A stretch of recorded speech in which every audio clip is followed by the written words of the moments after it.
الله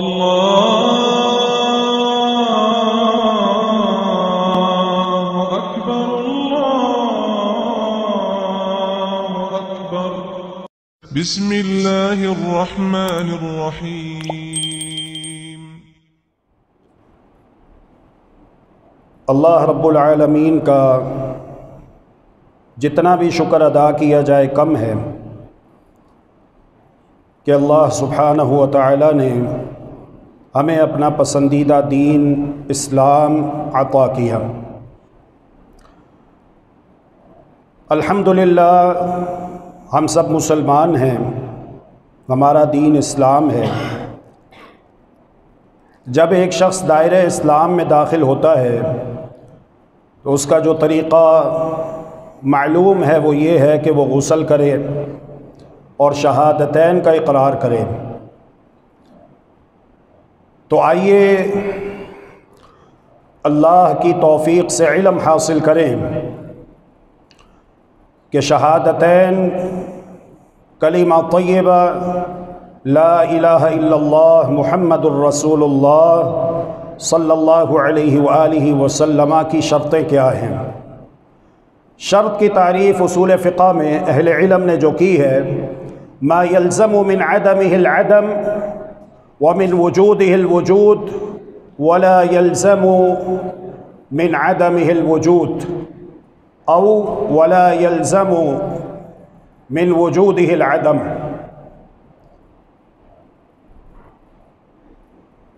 میں مثال کے ساتھ آسان لفظوں میں آپ کو سمجھاتا ہوں۔ اگر وضو ہے تو نماز ہے، اگر وضو نہیں تو نماز نہیں۔ گویا کہ وضو نماز کے لیے شرط ہے۔ اگر ہم یہ شرط پوری کریں گے تو ہماری نماز نماز ہے، اور اگر ہم شرط وضو پوری نہیں کرتے تو ہم نماز ادا کر بھی لیں، اللہ رب العالمین کے نزدیک ہماری نماز قبول نہیں ہوگی۔ دلیل اس کی محمد الرسول اللہ صلی اللہ علیہ وآلہ وسلم کا فرمان ہے۔ اسی طرح رسول اللہ صلی اللہ علیہ وآلہ وسلم کی جو احادیث مبارکہ ہے وہ اس بات پر دلالت کناں ہے کہ اگر ایک انسان زبان سے اقرار کرتا ہے لا الہ الا اللہ کا، اور یہ کلمہ طیبہ اس کے دل میں راسخ نہیں ہوتا، استقرار نہیں پکڑتا، اس کو اس کے معنی اور مفہوم کا اور جو اس کی شرطیں ہیں ان کا ادراک نہیں ہے، تو محض زبان سے کلمہ طیبہ کہہ لینا اللہ رب العالمین کے نزدیک اسے کوئی فائدہ نہیں دے گا۔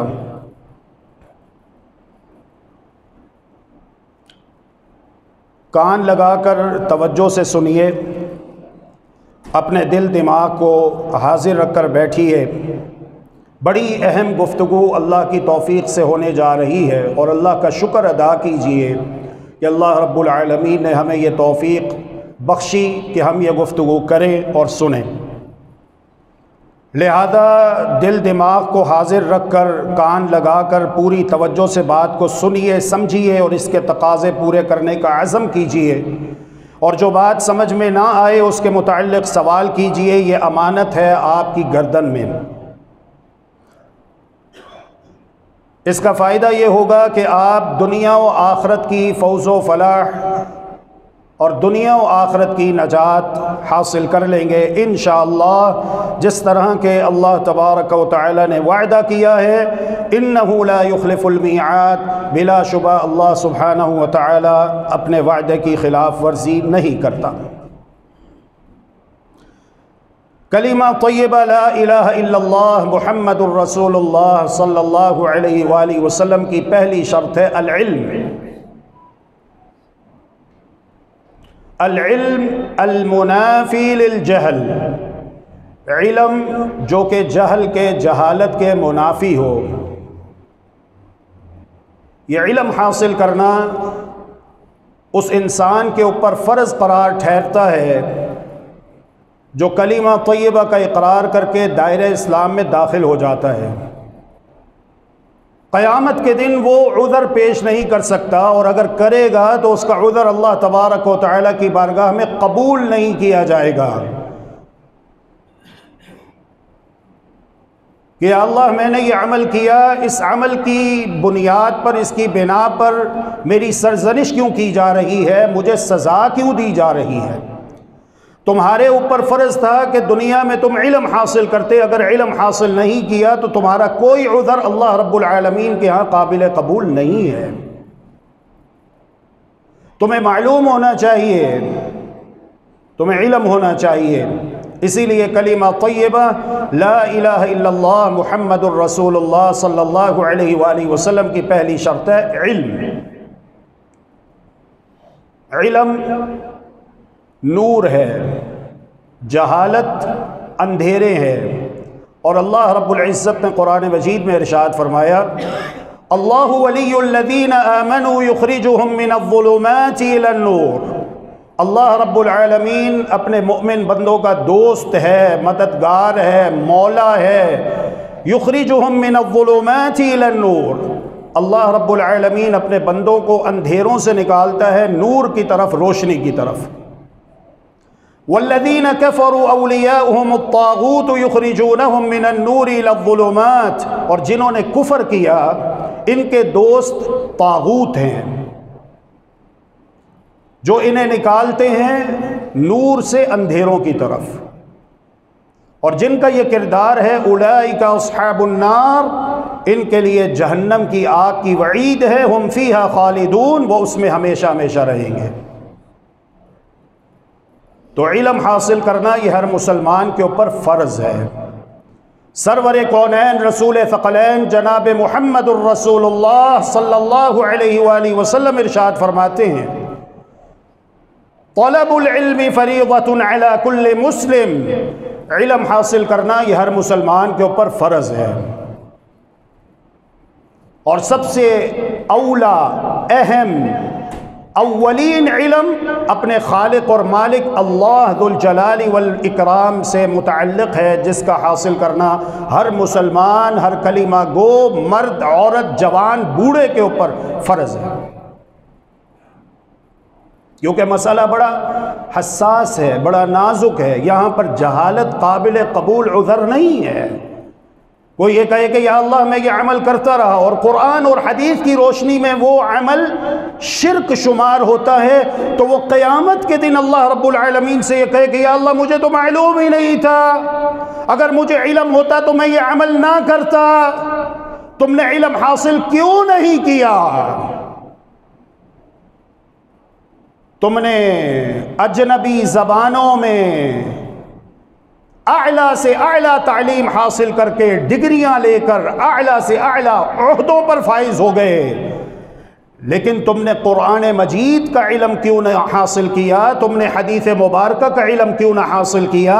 تم نے کلمہ طیبہ لا الہ الا اللہ محمد الرسول اللہ صلی اللہ علیہ وسلم کے جو مقتضیات ہیں، جو متطلبات ہیں، اس کا علم حاصل کیوں نہ کیا؟ کیوں تم اتنے کمزور رہے کہ تمہیں دیکھ کر سورۃ الفاتحہ صحیح تلفظ و مخارج کے ساتھ پڑھنا نہیں آتی تھی؟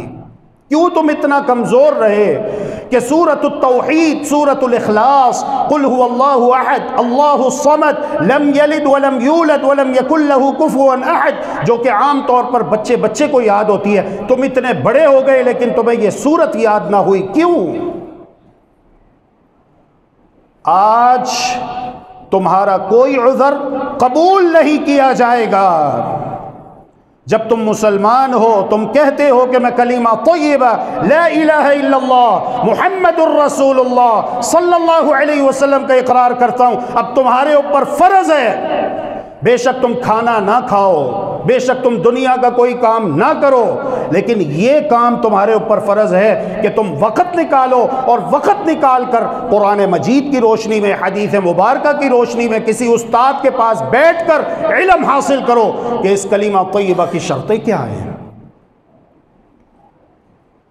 اللہ ذو الجلال والاکرام نے اس مسئلے کی اہمیت مجھے اور آپ کو اور بنی نوع انسان کو سمجھانے کے لیے خطاب فرمایا، تو اس خلق میں سب سے اعلیٰ و افضل و برتر ہستی محمد الرسول اللہ صلی اللہ علیہ وآلہ وسلم کو مخاطب کر کے ارشاد فرمایا، فَاعْلَمْ فعل امر کا صیغہ ہے. اللفظ اذا ورد بصيغة الامر فانه تدل على الوجوب. اگر لفظ فعل امر کے صیغے سے وارد ہو تو وہ وجوب کے اوپر دلالت کرتا ہے. اصول فقہ کا قاعدہ ہے. فعلم یہ فرض ہے، واجب ہے، کرو گے ثواب ملے گا، نہیں کرو گے اللہ کے ہاں گناہ گار ٹھہرو گے. فعلم جان لو، علم حاصل کرو، انہو لا الہ الا اللہ کہ بے شک عبادت کے، تعظیم کے، پرستش کے لائق کوئی نہیں سوائے اللہ سبحانہ و تعالی کے. میں نے کہا مسئلے کی اہمیت اجاگر کرنے کے لیے اللہ رب العالمین نے خطاب فرمایا محمد الرسول اللہ صلی اللہ علیہ وآلہ وسلم سے. حالانکہ محمد الرسول اللہ صلی اللہ علیہ وسلم تو جانتے ہیں، اور آپ نے ارشاد فرمایا ہے انا اتقاکم للہ، اے دنیا والو تم سب میں سب سے زیادہ اللہ سے ڈرنے والا، اللہ کی معرفت رکھنے والا، اللہ کی پہچان رکھنے والا، اللہ کی توحید کا ادراک رکھنے والا وہ میں محمد ہوں صلی اللہ علیہ وآلہ وسلم. لیکن اللہ رب العزت نے آپ کو خطاب فرمایا، آپ کو مخاطب کر کے، تاکہ ہمیں سمجھ میں آ جائے، امت کو یہ بات سمجھ میں آ جائے کہ ان پر سب سے اولین علم جس کا حاصل کرنا فرض ہے اور جس پر ان کی نجات کا انحصار ہے دنیا میں بھی اور آخرت میں بھی، وہ ہے کلمۃ التوحید، کلمہ طیبہ لا الہ الا اللہ محمد الرسول اللہ صلی اللہ علیہ وآلہ وسلم. سورۃ الزخرف میں اللہ رب العزت نے ارشاد فرمایا وَلَا يَمْلِكُ الَّذِينَ يَدْعُونَ مِن دُونِهِ الشَّفَاعَةَ إِلَّا مَنْ شَهِدَ بِالْحَقِّ وَهُمْ يَعْلَمُونَ. قیامت کے دن کسی کو اجازت نہیں دی جائے گی کہ وہ کسی دوسرے کے حق میں شفاعت کرے، سفارش کرے. اجازت دی جائے گی تو اہل ایمان کو اجازت دی جائے گی کہ وہ شفاعت کریں، سفارش کریں. یہ جو سوچ ہے نا، نظریہ ہے، اتنی دریاں دے دو، اتنی مرغیاں دے دو، اتنی بوریاں دے دو، اتنے چندے دے دو، اتنے نذرانے دے دو، پیر صاحب بزرگ جا رہے ہوں گے جنت میں تو ہم بھی ان کے دامن کے ساتھ لٹک کے جنت میں چلے جائیں گے. وہ جو میٹھی میٹھی گولیاں، وہ جو میٹھی میٹھی گولیاں کھلا کے امت کو مطمئن کر دیا گیا ہے کہ جی بس زبان سے لا الہ الا اللہ محمد الرسول اللہ صلی اللہ علیہ وآلہ وسلم کا اقرار کرنے کے بعد کوئی شرک کر ہی نہیں سکتا. اور جہالت کا عالم دیکھیے، قرآن مجید کی آیت پیش کی جاتی ہے کہ وہ جو اصحاب کہف تھے جنہیں اللہ رب العزت نے 309 سال سلائے رکھا، ان کے ساتھ ایک کتا بھی تھا.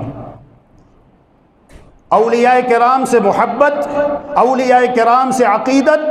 کہا جاتا ہے لوگوں یہ اتنی بڑی چیز ہے کہ دیکھو اگر ایک کتے نے بھی اولیاء کرام سے عقیدت اور محبت رکھی تو قیامت کے دن اللہ تبارک و تعالی اس کتے کی شبیہ ایک کافر کے اوپر ڈالے گا اور کافر کو کتا بنا کر جہنم میں داخل کر دے گا، اور کتے کو انسان کی شکل دے کر اولیاء کرام سے عقیدت اور محبت کے فیض میں جنت میں داخل کر دیا جائے گا. انا للہ و انا الیہ راجعون.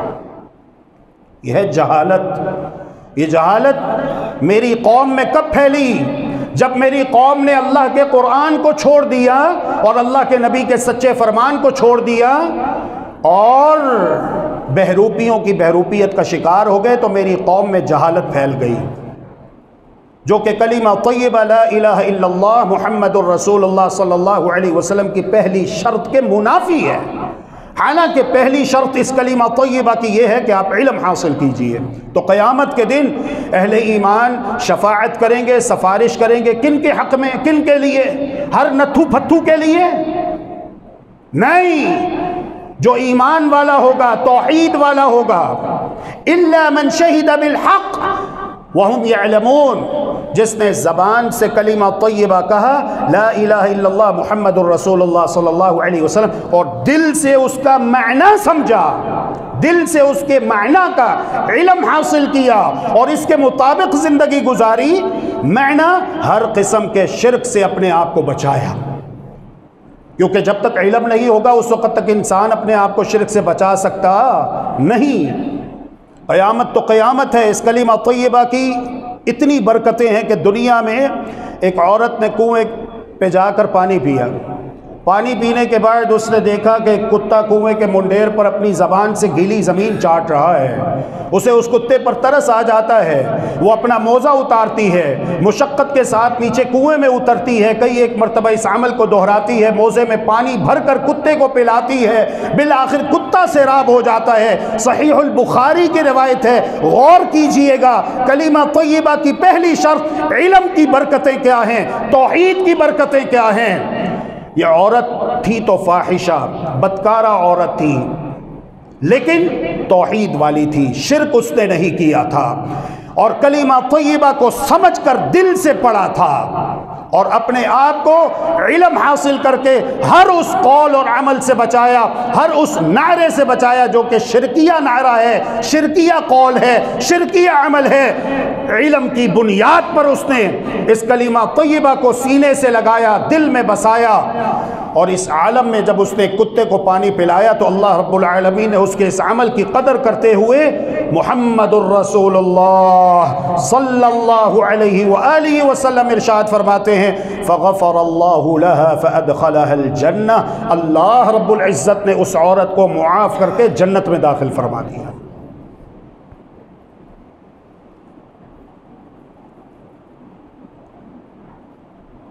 سیدنا عثمان رضی اللہ تعالی عنہ روایت کرتے ہیں کہ جناب محمد الرسول اللہ صلی اللہ علیہ وآلہ وسلم نے ارشاد فرمایا من مات وهو يعلم انه لا الہ الا اللہ دخل الجنہ، جس انسان کی موت اس حال پہ واقع ہوئی وهو يعلم کہ وہ جانتا ہے، اسے علم ہے، علم انہ لا الہ الا اللہ کہ بے شک کوئی معبود نہیں سوائے اللہ سبحانہ وتعالی کے۔ جب خالق وہ ہے، مالک وہ ہے، تو قانون بھی اسی کا چلے گا۔ یہ پارلیمانی ممبر پارلیمنٹ ہاؤس میں بیٹھ کر ان کے پاس کوئی اتھارٹی نہیں، یہ ڈیموکریسی کا اسلام کے اندر کوئی گنجائش نہیں کہ اگر ماننے والے 1000 ہوں گے تو پھر وہ قانون پاس کیا جائے گا، اسے امپلیمنٹ کیا جائے گا، اس کی امپلیمنٹیشن ہوگی، اور اگر ماننے والے 100 ہیں، نہ ماننے والے 1000 ہیں تو اسے ریجیکٹ کر دیا جائے گا۔ نہیں، علم کا تقاضا یہ ہے کہ کلمہ طیبہ کو سمجھا جائے کہ اس کا معنی کیا ہے، اس کا علم حاصل کیا جائے، اور اس کے مطابق انسان اپنی زندگی بسر کرے اور اپنے دل میں عقیدہ بنائے۔ صرف اوپر سے سبحان اللہ، ماشاءاللہ، انشاءاللہ، الحمدللہ، لا الہ الا اللہ، ایاک نعبد و ایاک نستعین، مالک یوم الدین، الحمدللہ رب العالمین، اور عمل اس کے خلاف کوئی فائدہ نہیں ہوگا۔ یہ اللہ کے قرآن کا فیصلہ ہے، یہ اللہ کے رسول صلی اللہ علیہ وسلم جو چیف جسٹس ہیں، آپ کا فیصلہ ہے۔ من مات، جس کی موت اس حال میں ہوئی، اللہ رب العزت ہمیں وہ دن دیکھنے نصیب فرمائے جب ہر طرف اسلام کی بہاریں ہوں، مسجد اقصی یہودیوں کے شکنجے سے آزاد ہو چکی ہو، لیکن جب تک ایسا نہیں ہوتا تب تک اپنا ایمان اور عقیدہ تو بچانا ہے، اپنے ایمان اور عقیدے کی حفاظت کرنی ہے، درست عقیدے کو سمجھنا ہے قرآن اور حدیث کی روشنی میں، اور اسے اختیار کرنا ہے تاکہ ہماری موت لا الہ الا اللہ پر ہو، تاکہ جب ہماری موت کا وقت آئے تو اللہ تبارک و تعالی اپنی خاص رحمت سے ہماری زبان پر کلمہ طیبہ لا الہ الا اللہ محمد الرسول اللہ صلی اللہ علیہ وسلم جاری و ساری فرما دے۔ اداروں کی کیا بات کریں، سسٹم کی کیا بات کریں، دوستوں کی کیا بات کریں، دنیا والوں کی کیا بات کریں، جن کی خاطر انسان اللہ رب العالمین کو ناراض کر دیتا ہے۔ ارے تمہاری وہ بیوی، تمہاری وہ اولاد جس کے ساتھ تم نے 70-80 برس گزار دیے، وہ بھی ساتھ چھوڑ جاتی ہے، اولاد بھی ساتھ چھوڑ جاتی ہے، کنبہ قبیلہ خاندان بھی ساتھ چھوڑ جاتا ہے۔ موت کے وقت آنکھیں پتھرا جاتی ہیں، منہ سے آوازیں آتی ہیں، آنکھوں کے سامنے پردے چھا جاتے ہیں، حواس خمسہ معطل اور معاف ہو جاتے ہیں، سارے علائق تعلقات دھرے کے دھرے رہ جاتے ہیں۔ دیکھتے نہیں قبر میں جانے والا جب جاتا ہے تو تنہا جاتا ہے، تنہا قبر میں اتارا جاتا ہے، تنہا قبر میں دفنایا جاتا ہے۔ کبھی مرنے والے کے ساتھ کسی نے کہا مجھے اس سے بڑا پیار ہے، مجھے بھی اس کے ساتھ لٹا کے اس کے اوپر زندہ دفن کر دو، مٹی ڈال دو؟ اداروں کی کیا بات کریں، سسٹم کی کیا بات کریں؟ انسان مجبوریاں پیش کرتے ہو، جی میری نوکری کا مسئلہ ہے، جی میں مجبور ہوں تو ٹھیک ہے، پھر اگر یہ عذر اللہ رب العالمین کے نزدیک قابل قبول ہے تو پیش کر دینا، پھر تمہیں لگ پتہ جائے گا، تمہاری ساری مجبوریاں نکلیں گی وہاں پر۔ پھر محمد الرسول اللہ صلی اللہ علیہ وآلہ وسلم مکہ مکرمہ میں ہی رہتے کمپرومائز کر لیتے ان کے ساتھ، کوئی درمیانی راہ نکال لیتے مفاہمت کی۔ کیوں آپ نے ہجرت کی؟ ہم دین کو زیادہ سمجھتے ہیں، فتنوں کا دور ہے، اللہ رب العالمین ہمیں فتنوں سے محفوظ رکھے۔ من مات وهو يعلم انه لا الہ الا اللہ دخل الجنہ۔ کہتے ہیں توحید کی بات نہ کرو، شرک کی بات نہ کرو، سخت ہو جاتا ہے۔ اور بھائی آپ کو پتہ ہے جب یہ قرآن نازل ہوتا تھا سخت سردی کے موسم میں، سیدہ عائشہ رضی اللہ عنہ صدیقہ کائنات طاہرہ مطہرہ رضی اللہ عنہ فرماتی ہیں کہ اللہ کے رسول صلی اللہ علیہ وآلہ وسلم میری گود میں سر رکھے لیٹے ہوتے، بارہا کئی مرتبہ ایسا ہوتا تو آپ کا جسد مبارک اور سخت سردی کے عالم میں کیفیت یہ ہوتی کہ پیشانی مبارک سے پسینہ پھوٹ رہا ہوتا، پسینے میں شرابور ہو جاتے۔ یہ عالم ہوتا جب جبریل امین علیہ السلام آسمان سے وحی لے کر آتے، اور آپ کہتے ہو سخت بات نہ کرو، میٹھی میٹھی بات کرو۔ اچھا یہ بتاؤ، ایمانداری سے بتانا، یہاں سے جانے کے بعد جب آپ گھر میں جاؤ گے، کھانا کھاؤ گے، بریانی کھاؤ، قورمے کھاؤ، جو بھی کھاؤ، اللہ کی نعمتیں، تو کیا اس میں صرف شکر ڈلی ہوگی، گڑ ڈلا ہوگا، شہد ڈلا ہوگا، چینی ڈلی ہوگی؟ کون سالن میں چینی ڈالتا ہے؟ سالن میں تو لہسن، ادرک، سرخ مرچیں، کالی مرچیں، ہری مرچیں اور سارے لوازمات ہوتے ہیں، تب جا کے آپ کو مزہ آتا ہے، آپ لطف اندوز ہوتے ہو۔ دیکھا نہیں ڈاکٹر حکیم کتنی کڑوی کڑوی دوائیاں دیتے ہیں، اور دین کی مرتبہ جی مولوی صاحب بڑے سخت ہیں، یہ بڑے سخت بولتے ہیں، جی توحید کے اوپر بات نہ کرو۔ جی کیوں نہ کریں بات؟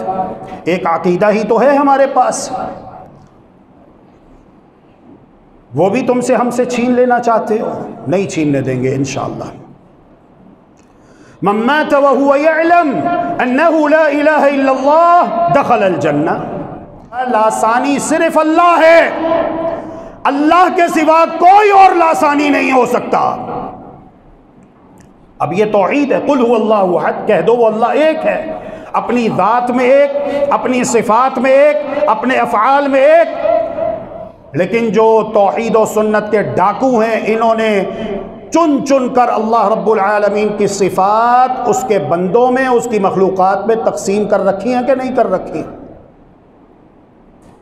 کوئی پوچھنے والے نہیں، جس کو چاہتے ہیں کسی کو کچھ بنا دیتے ہیں، کسی کو کچھ بنا دیتے ہیں۔ حالانکہ جب آپ قرآن مجید کا مطالعہ کریں، حدیث مبارکہ کا مطالعہ کریں، علم حاصل کریں، علم، تو معلوم ہوگا کہ یہ صفات صرف اللہ کی ہیں، اور جو صفات اللہ کی ہیں وہ صرف اللہ ہی کی ہیں، وہ ساری کائنات میں نہ کسی نبی کی ہو سکتی ہیں، نہ کسی ولی کی ہو سکتی ہیں، نہ کسی علی کی ہو سکتی ہیں۔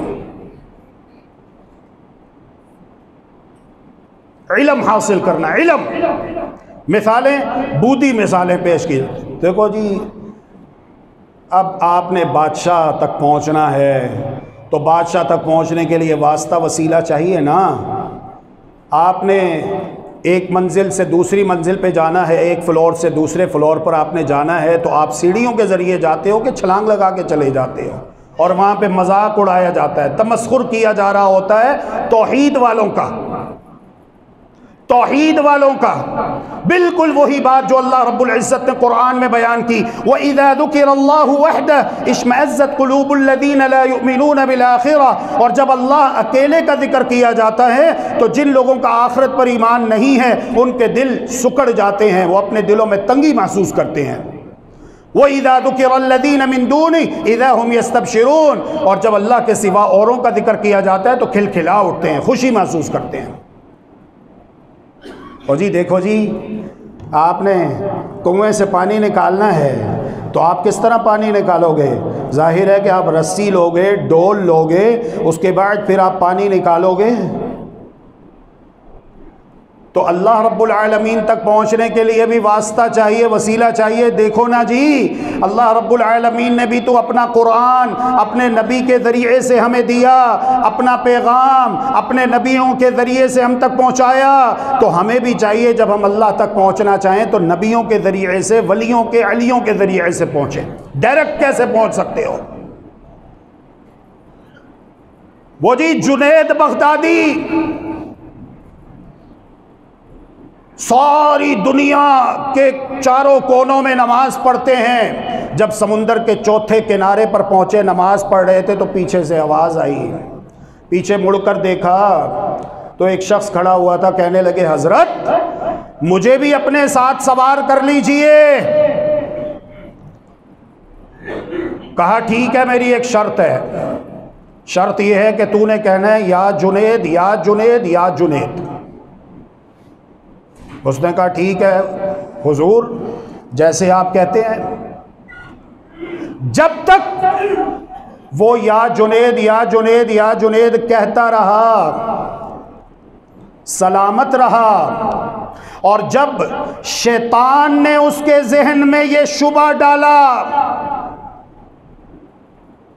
جب شیطان نے اس کے ذہن میں یہ شبہ ڈالا کہ یہ خود تو یا اللہ یا اللہ یا اللہ کہہ رہے ہیں اور تمہیں کہا کہ تم یا جنید یا جنید یا جنید کہو، تو اس نے شیطان کے شبے میں آ کر، شیطان کے وسوسے میں آ کر جو ہی کہا یا اللہ تو وہ فوراً نیچے سمندر میں گر گیا۔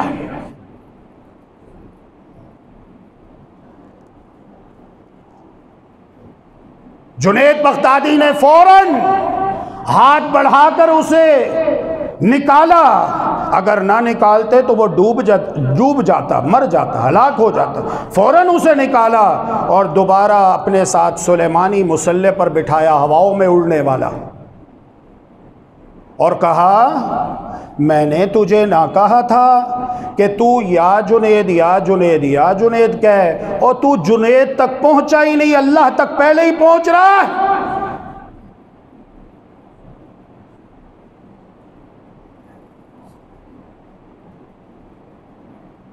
اللہ کی قسم اگر توبہ نہ کی اور اسی عقیدے پر مر گئے تو اللہ کا قرآن صاف اعلان کرتا ہے،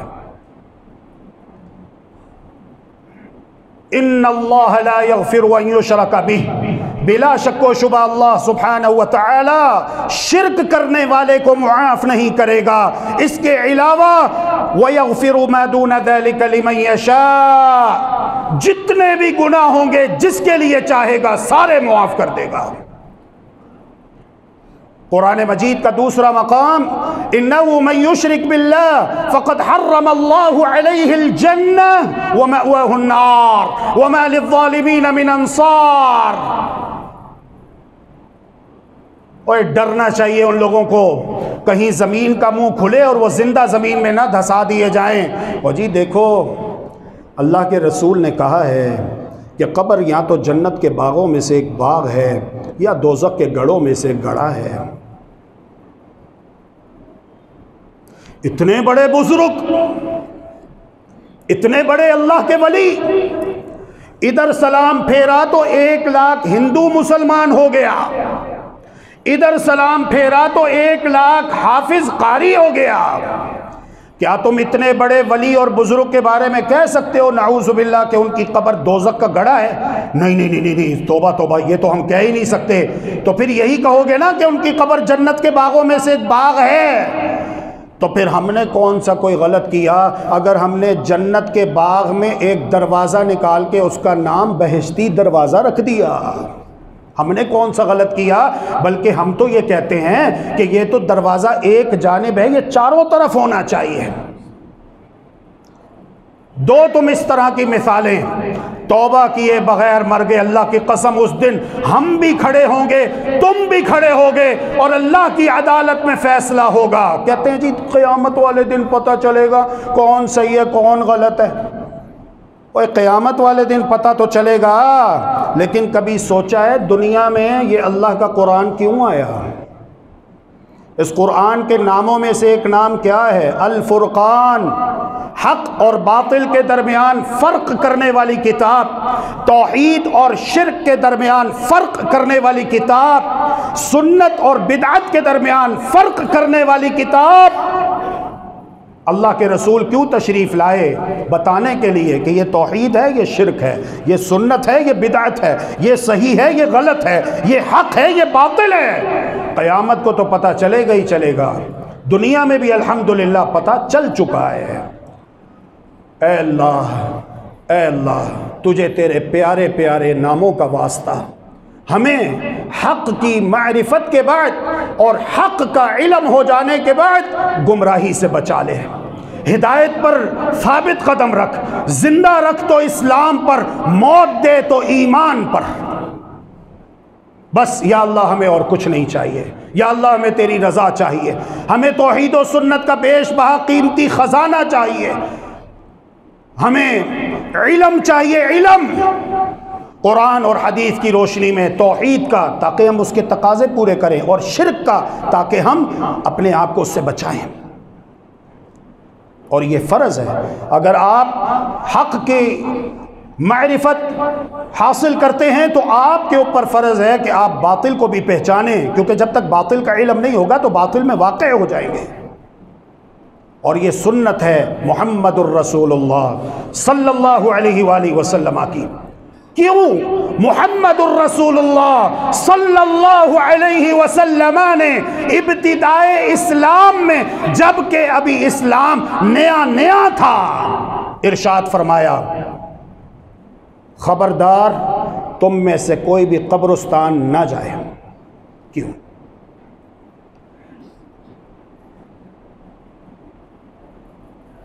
کیوں منع کیا؟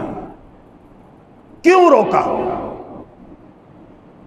اس لیے کہ ابھی اسلام نیا نیا ہے، ابھی تعلیمی مرحلے سے اللہ کے بندوں کو گزارنا ہے، اللہ کے بندوں نے علم حاصل کرنا ہے۔ اللہ رب العالمین کی جانب سے جو وحی آئے گی، وحی الہی کی روشنی میں علم حاصل کرنا ہے کہ قبرستان جا کر ہم نے کیا کرنا ہے، ہمیں کیا کرنا چاہیے، کیونکہ بہت ساری خرافات ہوتی ہیں، علم حاصل کرنا ہے۔ اور جب علم حاصل کر لیا تو پھر اللہ کے رسول صلی اللہ علیہ وآلہ وسلم نے ارشاد فرمایا كنت نهيتكم عن زيارة القبور فزوروها، ابتدائے اسلام میں نے تمہیں منع کیا تھا قبرستان جانے سے، اب میں تمہیں اجازت دے رہا ہوں تم قبرستان جایا کرو، تمہاری تعلیم مکمل ہو چکی ہے۔ اور یہ بات ساری امت کے لیے نہیں ہے، بلکہ یہ بات خاص اس طبقے کے لیے ہے جس طبقے کی تعلیم اور تربیت محمد الرسول اللہ صلی اللہ علیہ وسلم نے فرمائی، صحیح البخاری کی روایت ہے۔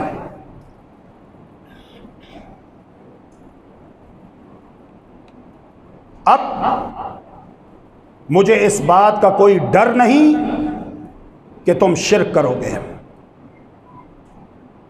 میری امت شرک میں واقع نہیں ہوگی۔ کس سے کہا؟ صحابہ سے، جنہوں نے براہ راست اللہ کے رسول صلی اللہ علیہ وسلم سے علم حاصل کیا۔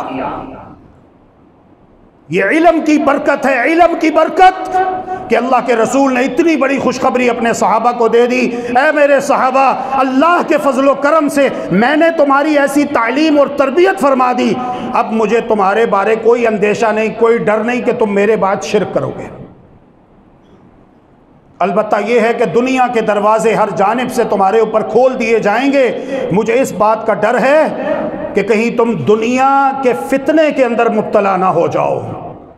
دنیا کا فتنہ، مال کا فتنہ، حب جاہ، حب مال، اس فتنے کی بابت تمہارے تعلق سے مجھے اندیشہ ہے، باقی اس بات کا مجھے تمہارے بارے میں کوئی ڈر نہیں کہ تم میرے دنیا سے چلے جانے کے بعد شرک کرو گے۔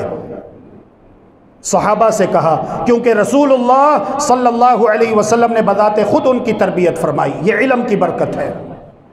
اور جب علم نہیں ہوتا تو پھر لوگ بڑے بڑے نعرے لگا جاتے ہیں، بڑے بڑے کام کر جاتے ہیں اور ان کی ٹانگیں نہیں کانپتی، ٹانگیں نہیں کانپتی ان کو ڈر نہیں آتا کہ ہم جو یہ بات اپنی زبان سے نکال رہے ہیں کہیں آسمان پھٹ کر ہمارے اوپر نہ گر جائے، کہیں زمین پہ زلزلہ اور بھونچال نہ آ جائے اور ہمیں زندہ زمین میں دھسا نہ دیا جائے۔ ہیں دنیا میں ایسے لوگ، وَقَالُوا اتَّخَذَ الرَّحْمَنُ وَلَدًا، کہتے ہیں کہ اللہ نے اولاد پکڑی ہے، کچھ تو کھل کر کہتے ہیں اور کچھ اللہ رب العالمین کی صفات کو اللہ کے بندوں میں ماننا شروع کر دیتے ہیں۔ سیدنا علی رضی اللہ تعالی عنہ مسجد کے اندر موجود ہیں، مسجد کے باہر کچھ لوگ آئے ہوئے ہیں اور وہ کہہ رہے ہیں کہ علی ہمارا خدا ہے، علی ہمارا خدا ہے۔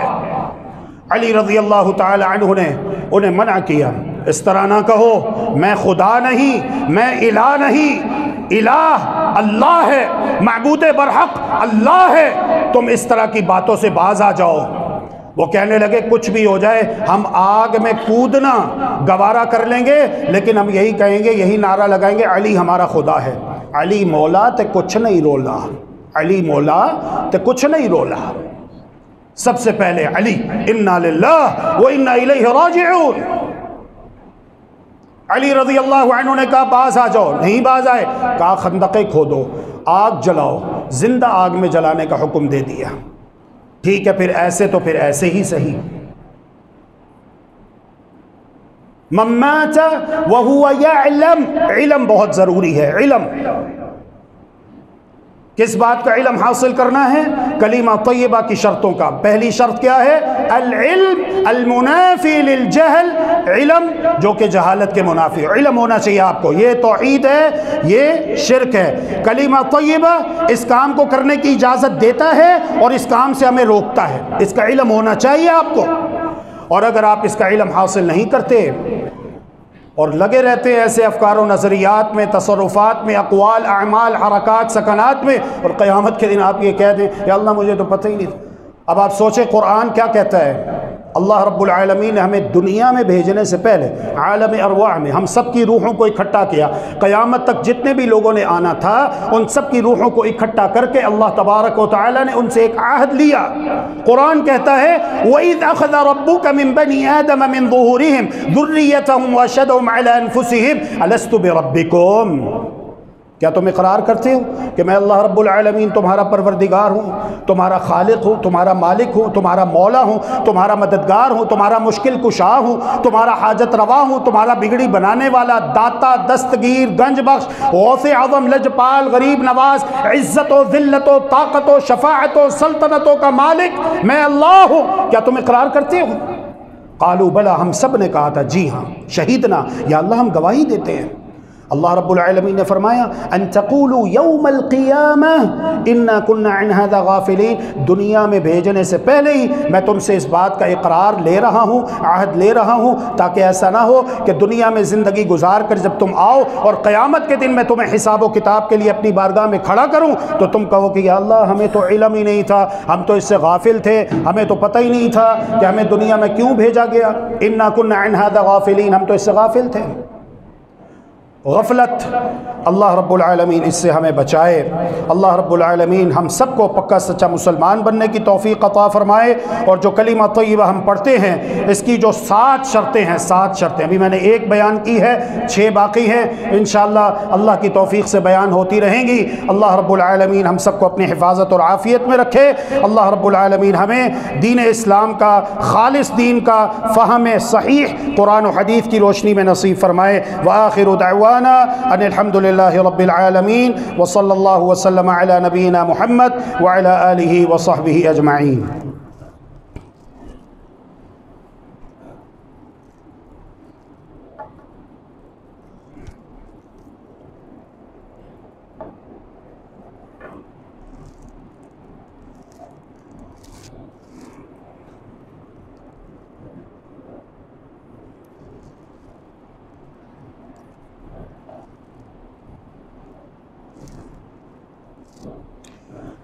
بسم اللہ الرحمن الرحیم، الحمدللہ والصلاة والسلام علی رسول اللہ وعلی آلہ وصحبہ والہ وبعد۔ راستہ چاہیے تو یہ قبر ہے، اس کے نام پہ کوئی نہ کوئی چیز چڑھاوا چڑھاؤ۔ اس نے کہا میرے پاس تو کچھ نہیں ہے۔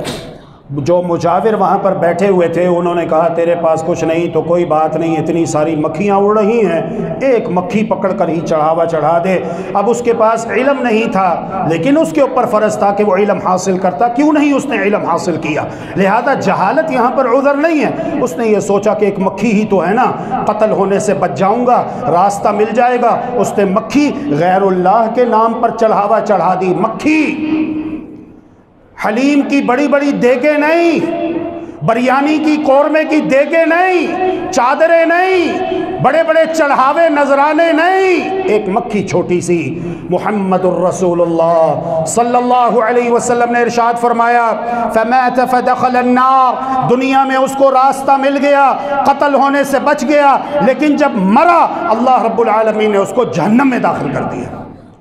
دوسرا اللہ کا نیک بندہ وہاں سے گزرا، راستہ چاہیے تو چڑھاوا چڑھا۔ اس نے کہا میں کنت لأقرب لأحد شيئا دون اللہ عز وجل، علم والا تھا، توحید والا تھا، کلمہ طیبہ کی معرفت رکھنے والا تھا۔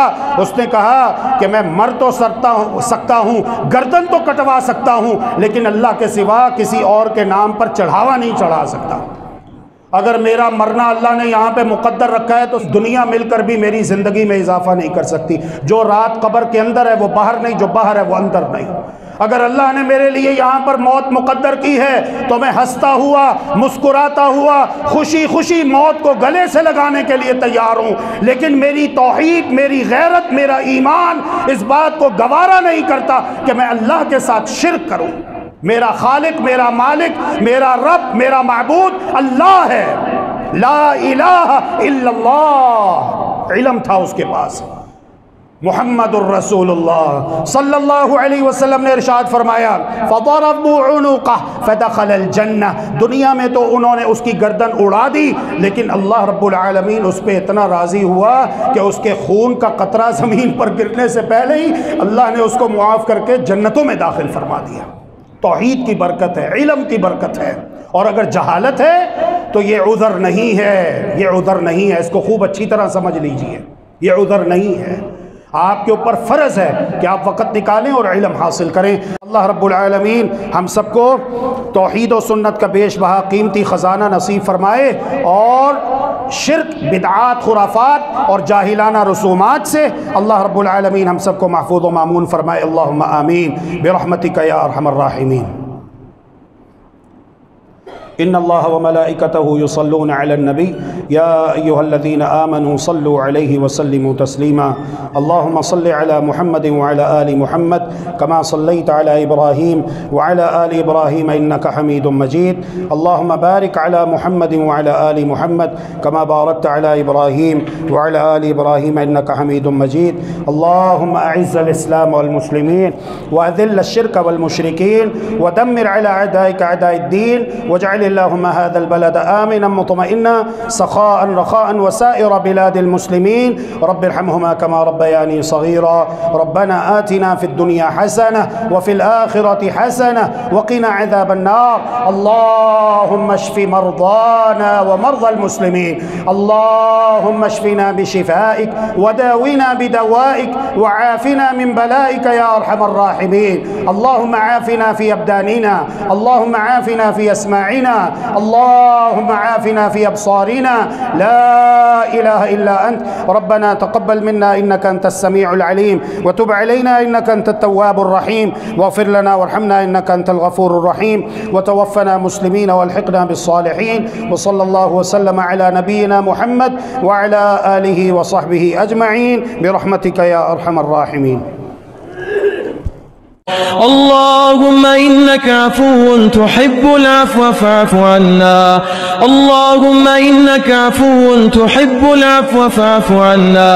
إلهنا فاعف عنا، فاعف عنا يا كريم، فاعف عنا.